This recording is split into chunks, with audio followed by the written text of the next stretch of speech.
Good day everybody, Sebastian Keynes here with another DragonHeir Selling Gods video. So in this video, I will show you a little bit of my progress in Season 2 as I've been playing on and off for the last couple of weeks. I will show you the direction that I took, and I will tell you why Ice Blast lived up to the expectations. So here we're kind of in the middle of Season 2, I think day 16, day 17. But I'm going to show you exactly the direction that I decided to take once I knew what heroes I had in the account. And when I did my opening summons, I was lucky enough to get Shinnah. But then at the same time, I knew that I needed to complement her with other Ice Blast heroes. And it essentially came down to looking at the kits, and Girthing has been living up to her expectations as an epic and exceeded them. She is a single target, so you're just going to be able to use it in places where you need single targets. So knowing this, and the fact that these two, and then eventually I'm going to work myself down. Who did I mark here? Bledden. I'm going to bring him in other situations so he can add and boost the damage and get things done a little bit quicker. But I had to make sure that at least in my Vortex composition, I had a talk down. I had some more protection that can be provided. And for me, Vinny did that very well. And of course, I'm complementing in Boorish for now, until I can get somebody else placed in there. Typically, when I do the PB stuff, the storyline stuff, especially with Season 1, I went ahead and then I relied on my Frost compositions because I knew what they could do from my playthrough on the Veda. So that's why you see me having Oster, Boresh, and Raba being part of the heroes that I decided to elevate first, right? Because they are together, they're very good in Goblin, right? So Raba boosts Oster's damages, and Voresh, you know, his multiple hitters, so I can just use my Witcher's Remain on him. He can place defense down. We start clearing things a little bit quicker. And then we just have to make sure that we bring the appropriate support. Given that Ice is paired up with Radiance, in terms of the Radiance, the legendaries, I do not have the big ones, you know, like Matricia or Akrita. So I had to then come in and rely on Garius, and he is a very good time. I mean, he's just busted good for an epic, so I wasn't shy about using him. And then, as you saw, I decided to use Catherine as my healer, and then also my protector from any type of debuffs, especially in the storyline that comes in handy. So that's kind of the direction that I decided to go to. So I opened up with my trusty Frost heroes and the Radiance that I knew were going to be able to get me to open things up very quickly in Goblin, and then what the main would have been. It would have been the Tempest, right, with the lightning and the poison, because I did level up some poison heroes and some lightning heroes too. Because in the early Vortex, I knew the AoE hitters were not going to give me as much damage, right, with Oster and Vinny, and we're not going to push those numbers very high. But I did have my trusty Dauntless team that I had kind of toyed around with last season. My main team for Vortex last season was a wild composition. I would have leaned on that again, but again, unfortunately this season, there isn't a great protection around it with the wild team. And I also knew that I wanted to, given my summons, that I wanted to build my Ice Blast team. I wanted to test that out and see how good they were. So I kind of decided I'm just going to put Wild on the side for now. Maybe I'll bring him in for the other content at the end of the season. But I just relied on Dauntless because I knew that I could get the damage that I needed to get into stage 3 of the Vortex. So that's why you see me here leveling up Furbath, leveling up Sutha, and leveling up Nesjenka. Then they can, I mean, Nesjenka is very good in damage, and then Sutha is very reliable. And in Vortex, I kind of cheat with Sutha because she has the 5-hitter in her ultimate. So you just put the Witch's Remain on her, and she'll do what she can. So. And I'm actually kind of started leveling up a Cook, and I'll show you why I'm using him right now, once I had everything established. So for me, Ice Blast has been a wonder to play around with. So that has been the composition that I decided to toy around with. So let me go to Venom here because I'm already, I'm ready to start tackling 9. I haven't really made the jump yet. I still need some very good pieces to really farm 9 and try to beat 9, but I did get it to 8 at least, so at least we can start getting some stones, so I can go to the forge and start getting some epic pieces on her. But I was so surprised as to how much faster this was with these heroes here. And Gethrin, and then I have here Shinnah. To speed the things up, I'm bringing in Oster as well, and I have Boresh here, and I have Garius as my tank. So let me go ahead and make sure I don't screw this up. I'm gonna load it up. And yeah, I do have the defense just to make sure the Garius, but you know what? I have not tried attack yet, so why not? Let's try attack, see if this thing goes down quickly. But you're gonna see how much damage this epics can do, getting the boost from Shinnah and getting those ice crystals applied. So the first thing that we're gonna have to do is get rid of these spheres, so we can start targeting the harpy. So the way that I have the timing set up is to make sure that Vortex applies the defense downs before all the crystals start getting applied. So here I'm going to click on the right hand side here just to kind of show you what the type of damage that they're doing. Now remember, Gethrin right now is only doing single target damage. Oster is doing AoE damage, so he's taking care of everything alongside.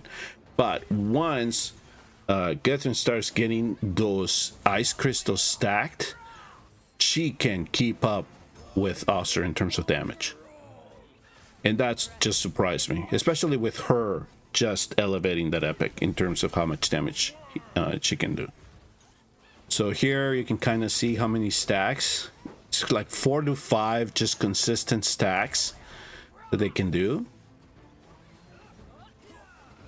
And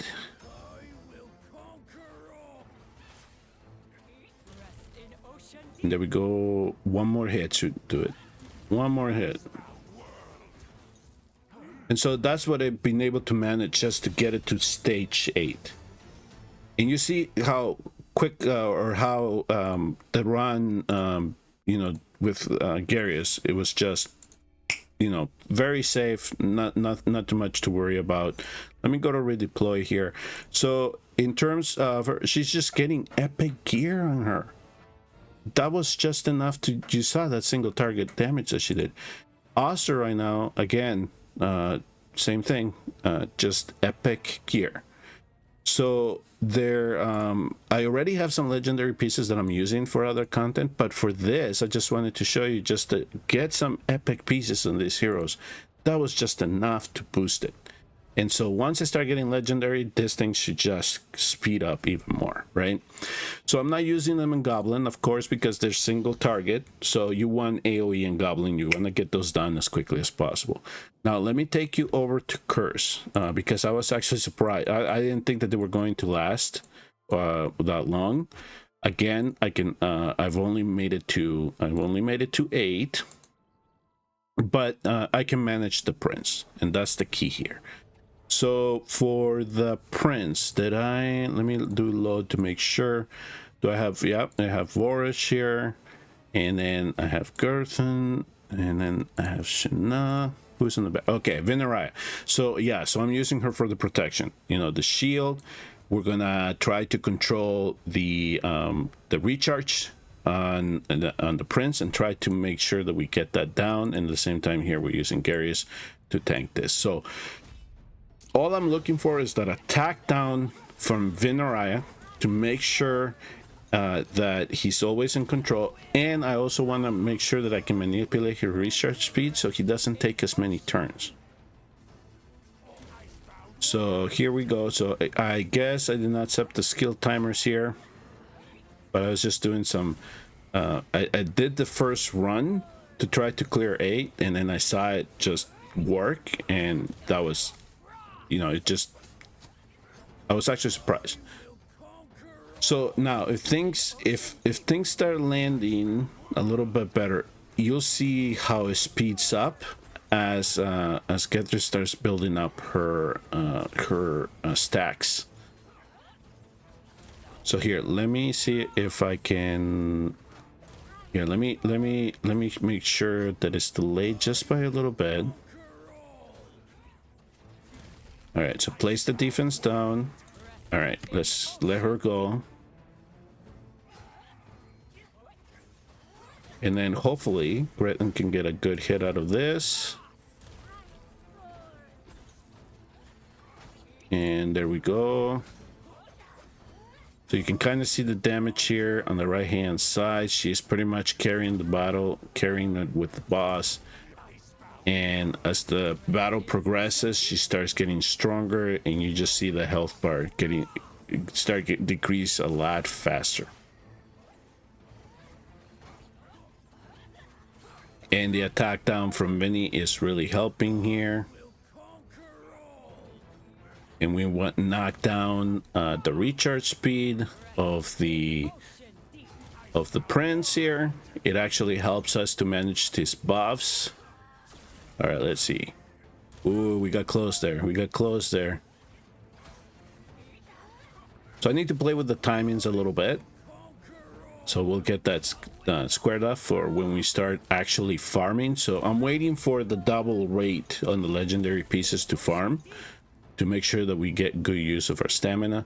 So right now, whatever energy I do get lately, I'm just using a goblin to make sure that I level up the heroes that we're going to need for the special event, to go after that legendary hero on the banner, similar to what we had to do in season 1 or earlier. So that's kind of an idea there.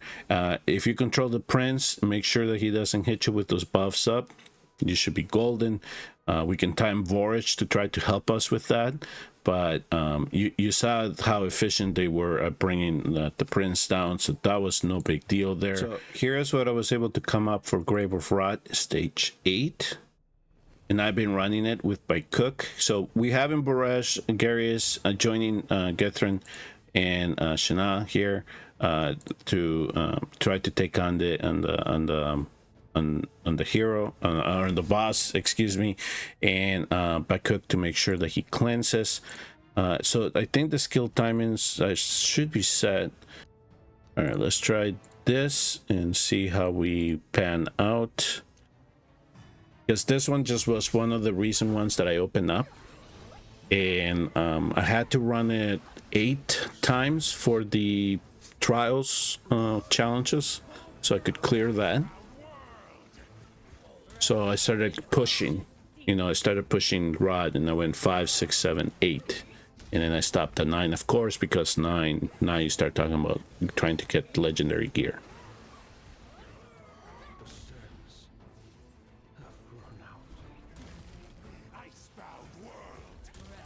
Okay, so I'm going to try to see if the crystals build up enough where we can get some damage to go through here.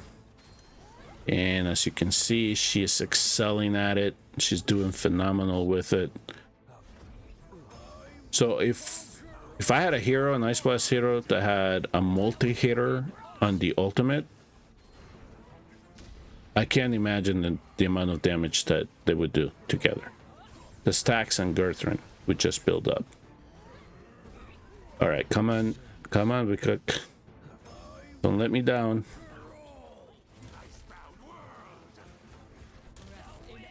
And there we go.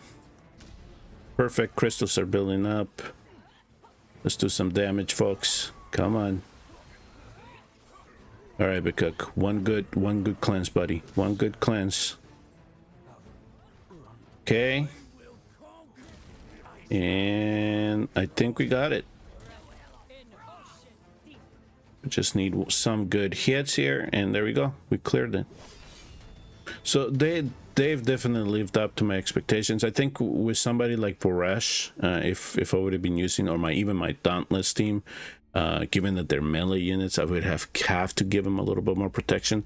But the benefit of these being ranged units, it just makes the content so much easier. And the fact that with this ice crystals damage type, it's just so much better than what I've seen with other types. And it just made the content so much easier to clear this season. If you're curious about the Vortex, I'm gonna let me start one run here, and remember they're still in their epic gear. They're still in their epic gear, and you see me here. I'm already on 3. So by the time I came in to do the Dauntless, or by the time I came into the Vortex and I'd reached level 3, I was using my Dauntless team. So then I decided, okay, so now that I have my Dauntless team set up, I was at least getting 6-7 million damage with that gear that I had.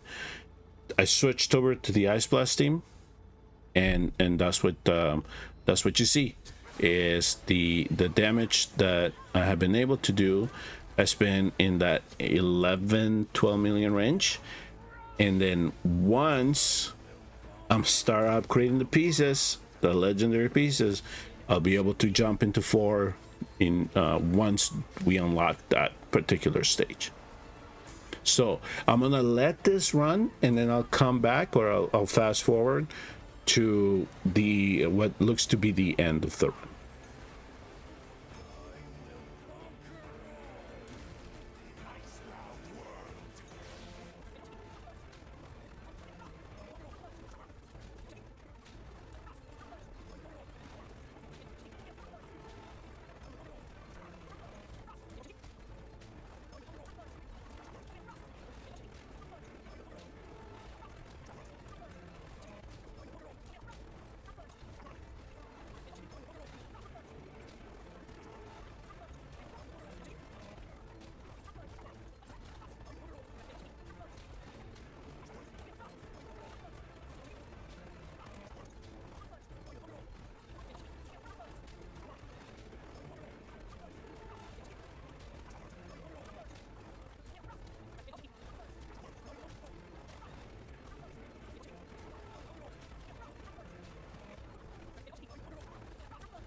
Okay, so as we are dwindling down here, I can tell by the number of stacks that the boss has and then the time left that this run is fairly over soon here. Now you can see here on the right hand side the type of damage that these two are doing on the level 3 Vortex boss here. And you can see how much Shinnah has unlocked the epic Gethrin in terms of boosting her damage and what she's able to do here. So in this composition here, I have those two as my primary damage dealers. I have right now, for the moment, until I find somebody else, Boresh is here to make sure that defense down is applied. So I just have to look to see if another hero in the future can complement this comp a little bit better, maybe provide a little bit of a boost in terms of damage. But certainly that extra little bit of healing helps with this. But Garius does a phenomenal job with the protection as it is. So in that regard, I think we have that covered very well. And here I actually have Vinyara in this composition because she's placing attack down, and at the same time too I have the hourglass on her. And so in the future, once I start getting better runes into account, my hope is to be able to get her to go 2 times for every turn the boss gets. It's a lot of skill haste, but I'm hoping to eventually get there. In terms of making sure that there's always attack down being placed on this boss. And somebody that could replace Boresh could do the same thing as well. Bring attack down to just help sustain this composition a little bit longer. Yeah, with the ice crystals, I mean, this is like, to me, this is comparable to the wild composition that I was using last season. Of course, flora required, it was based off derivative damage, right? So the builds were a little bit different. This is just straight out attack, crit damage, crit rate wherever you can. So we actually did a bit better today. The RNG was actually in our favor. But now I'm almost to 12 million. So that means that now whatever little bit of farming that I do on Venom until the rates start getting boosted up, hopefully I can get enough pieces to get the additional 2.5 million that I need, and we'll be able to we'll be at 15 on Vortex 3. And this here has happened over the last 3 days. So I just put the comp together 3 days ago. I finally had enough, goblin runs to put in the resources on these two heroes. And I mean, it just opened up the account and everything accelerated. I got to the stage 8s on almost every dungeon except for Ancient Battlefield. I'm still trying to fix that, a little bit more sustain there to get to 8. But like I said on the Phoenix, I'm gonna need some type of AoE help to make sure that those little side units do not affect Getrin's targeting as much as well. So that, I hope that kind of gives you the idea if you're looking for a direction of where to go for season 2. If you're summoning in season 2, I wish you the best of luck. I wish that you get these heroes because it just makes the game so easy, especially this season 2. In terms of getting everything done again and getting everything open again. So I'll leave that there. So I guess in terms of giving you a preview of what I've done here in season 2, it ended up being a nice blast showcase. So get to it. If you have these heroes, build them up, use them, and you'll see how efficient they're going to be for your farming needs. All right. Thank you all very much for tuning in and watching. Remember to like and subscribe, and I will see you all next time in the next DragonHeir Silent Guides video.